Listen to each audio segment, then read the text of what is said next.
E vamos lá para mais um vídeo educativo aqui no canal. Vamos falar um pouco sobre como investir daqui para frente, né? A matéria que eu trago para vocês para a gente repercutir um pouco algumas questões é essa que repercute aí a taxa Selic. A Selic não mudou, mas o mercado sim. Como investir a partir de agora? Então, pessoal, na minha opinião, né, nós estamos em uma janela de oportunidade de todos os lados e essa janela ela pode se abrir ainda mais, sim, pode, mas também pode fechar. A gente nunca sabe, então é por isso que é importante sempre estarmos preparados. E é também um pouco disso que nós vamos discutir a partir de agora. Vejam só então, né? Ontem a gente viu a manutenção aí da taxa Selic, nem caiu nem subiu, ficou em 10,5%, decisão por unanimidade do Copom. E a matéria traz para nós o seguinte, ó, para o alívio dos agentes, os diretores do Banco Central se reuniram em votação unânime pela manutenção dos juros. Aí abre aspas aí, né, na opinião dos analistas, a unanimidade pode acalmar o mercado, né, tirando a ideia de divisão do Banco Central. Então era também, né, um dos motivos aí da queda do Ibovespa nos últimos dias, além, né, do que a gente já sabe, cenário externo e cenário fiscal também olhando aqui para o Brasil. Essa divisão do Banco Central que estava sendo enxergada aí pelos agentes do mercado, vamos chamar assim, preocupava, né, no sentido de como estaria o compromisso, né, em atingir a meta aí, né, por parte do Banco Central por causa dessa visão aí de uma possível divisão no Banco Central. E dito isso, nós temos ainda algumas boas opções de investimento, na verdade várias, né? Dado o estresse da bolsa, que apesar de hoje ter aberto aí com um leve respiro, o que é importante a gente entender é que o óbvio continua na moda, tá? E dentre as sugestões do mercado, dos analistas, aí, como bons investimentos nesses períodos, a gente tem aí, ó, ações e renda fixa e também um pouco de fundos imobiliários. O fundo imobiliário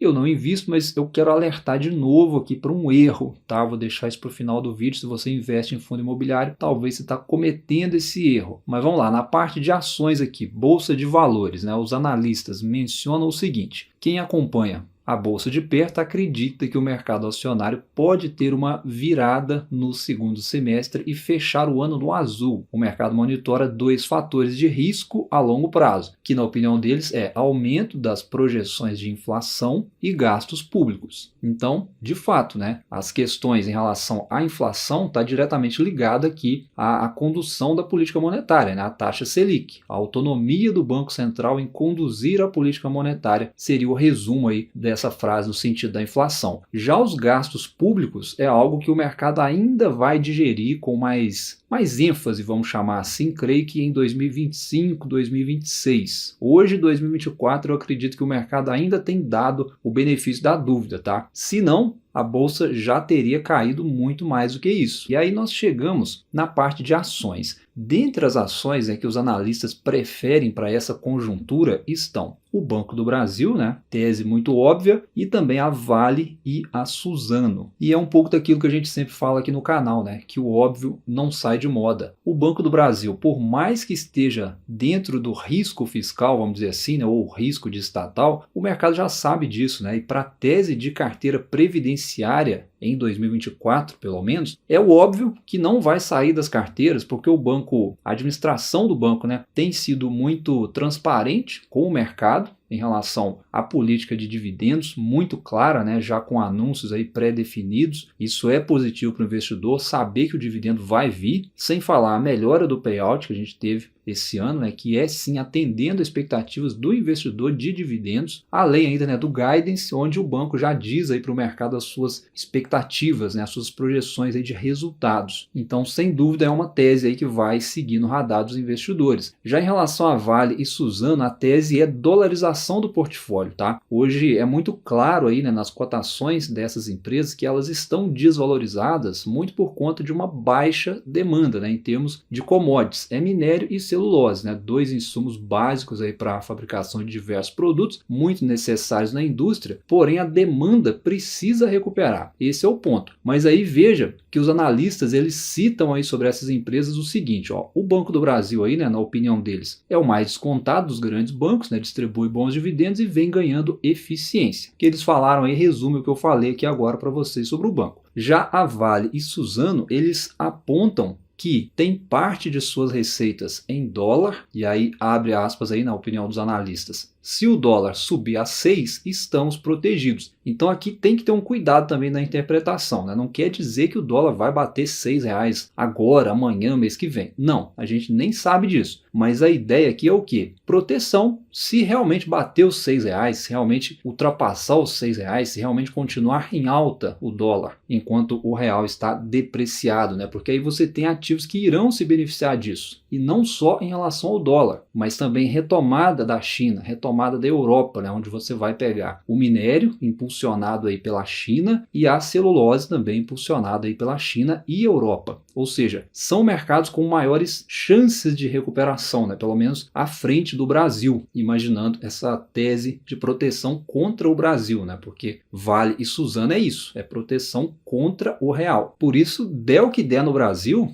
para Vale e Suzano, isso pouco importa, porque elas vendem praticamente tudo para fora. Mas, repetindo, ninguém sabe, né, quando isso vai acontecer, né, se a retomada aí do cenário externo vai vir esse ano, ano que vem, enfim, o que a gente pode imaginar é que vai acontecer em algum momento. E a tese, basicamente, é estar posicionado antes dos eventos acontecerem. Então a bolsa, nessa queda, ela é janela de oportunidade, não só para essas empresas aqui, mas para outros setores, né, como o setor elétrico, né, que tem a proteção contra a inflação, assim como o saneamento, né, um setor forte também, e por que não, seguradoras, que são também defensivas e têm a proteção também contra os juros, e é dentro aí do contexto que eu venho falando aqui nos últimos vídeos, né? O óbvio não sai de moda. Só chama a sua atenção para o cuidado com as pegadinhas, tá? Sempre que sai decisão do Copom, as manchetes do dia seguinte divulgam aí esse tipo de matéria, né? Com essas listas aqui de dividendos, exatamente como essa aqui que eu estou mostrando para vocês, ó, com empresas que pagam dividendos acima da Selic. Isso aqui é yield passado. Não caia nessa. Estuda o ativo primeiro, muito além do indicador Dividend Yield, e nunca, jamais, né, compre uma ação só por causa de um Dividend Yield passado alto. Tem empresas aí que até vão pagar um bom dividendo, mas não são todas. Algumas aí estão até diminuindo os lucros, então cuidado. Mas seguindo aqui no tema, né, o grande aliado da estratégia de bolsa de valores, né, no sentido de como investir daqui para frente nesse cenário, é renda fixa em carteira. E até mesmo dentro do sentido de janela de oportunidade. É um momento muito bom, tá? Tesouro Selic, por exemplo. Segurança para sua reserva de emergência, isso é muito importante, né? Quanto maior os juros, a sua reserva será bem remunerada. Lembrando, pessoal, que reserva de emergência não é caixa de oportunidade, tá? É coisas diferentes. Reserva de emergência é obrigatório você ter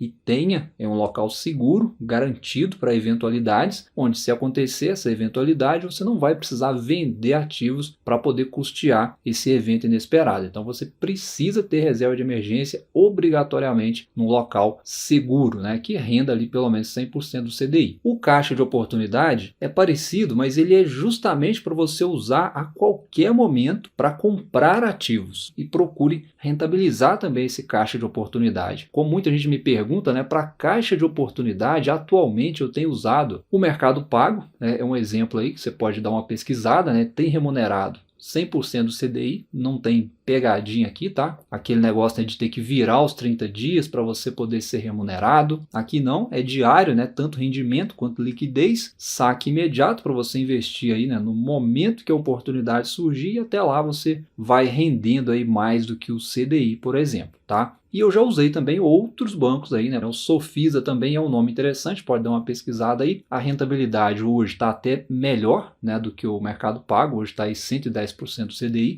Já usei também para liquidez diária e reserva de emergência. Ele não é seguro como o Tesouro Direto, onde a garantia é o Tesouro Nacional, mas ele tem também o FGC, assim como no Mercado Pago. Então tem uma boa segurança e você consegue aí rentabilizar bem o seu caixa também, tá certo? Mas ainda na renda fixa, né, a gente tem os títulos pré-fixados, que além de poderem te dar uma boa marcação a mercado, né, se as taxas caírem, é uma opção, né, para proteção do poder de compra do seu dinheiro, olhando aí para os que são indexados ao IPCA, né, e até mesmo para a realização de um objetivo futuro. Talvez, sei lá, comprar uma casa, por exemplo, daqui 10 anos. Eu fiz aqui até uma simulação, ó. do Tesouro IPCA 2035 para 10 anos, imaginando um aporte inicial aí de 100 mil e investindo 2 mil por mês, né? Ao final aí do período, 10 anos, você teria 360 mil investidos, que se transformariam em 673 mil, ou seja, praticamente dobraria aí o seu capital, já considerando valores aí líquidos de impostos, tá? Então o pré-fixado é sem dúvida, né, um dos melhores aí para você fazer esse tipo de planejamento. Porém, para a oportunidade de investimento nesse momento, né, olhando na visão dos grandes fundos, né, os grandes investidores que estão se posicionando em renda fixa nesse momento, aproveitando essas taxas, geralmente eles estão mirando marcação a mercado. É uma boa estratégia também, né, onde se houver uma reviravolta de juros, né, se os juros começar a cair de novo, a diversificação do portfólio ela não vai deixar a carteira sofrer tanto, aliado ao fato, né, de você poder realizar o lucro ali a mercado e, por exemplo, aportar esse lucro em bolsa, né? Então, assim, nessas taxas, a renda fixa é muito óbvio, não tem nada disso de perda fixa, de que a inflação é enganação. Se é ou se não é, eu não estou nem aí para isso, né? Para nós, como investidores, né, tem que ser visto como uma questão de janela de oportunidade. Estar bem posicionado não só em bolsa, aproveitando essa queda, mas também na renda fixa, aproveitando essa alta de juros, porque a relação deles é inversa. Então, se os juros sobem,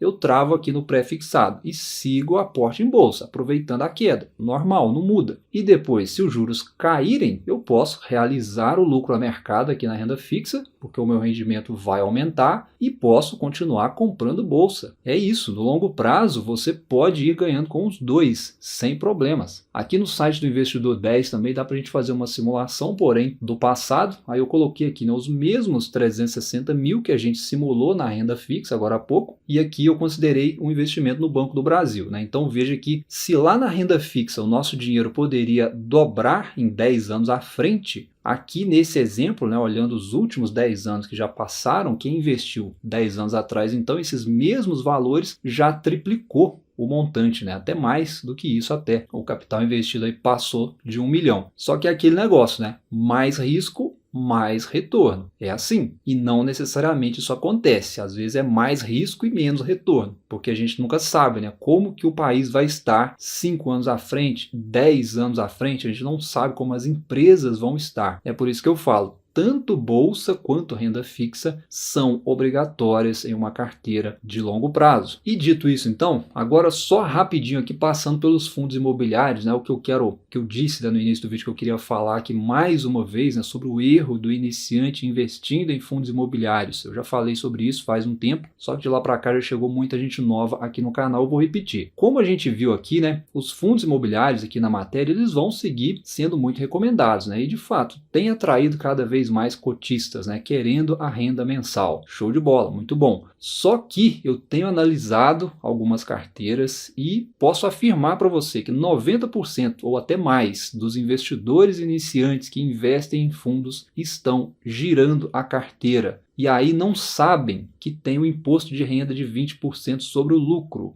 Esse é o ponto. Gente, aqui não tem isenção de 20 mil da bolsa em ações, tá, pessoal? Então muita gente está pensando assim, ó, eu vou comprar o fundo imobiliário, enquanto ele estiver na baixa eu vou acumulando, recebo aluguel e quando ele subir eu realizo o lucro até 20 mil isento. Negativo, isso não existe. Você acha mesmo que você vai sair com o lucro limpinho do aluguel mais o ganho de capital? Jamais, né? Então, não necessariamente essa é uma boa estratégia, tá, pessoal? Não necessariamente é uma estratégia melhor do que ações, principalmente, tá? Porque você é obrigado a pagar os 20% de imposto de renda sobre o lucro, independente do valor movimentado. O aluguel é isento, mas o lucro na venda não. Então, se você ainda investe com pouco dinheiro e pensa em receber dividendos e realizar algum lucro eventual na venda de ativos, as ações fazem mais sentido para você, na minha opinião, tá? Porque os dividendos também são isentos e você tem a isenção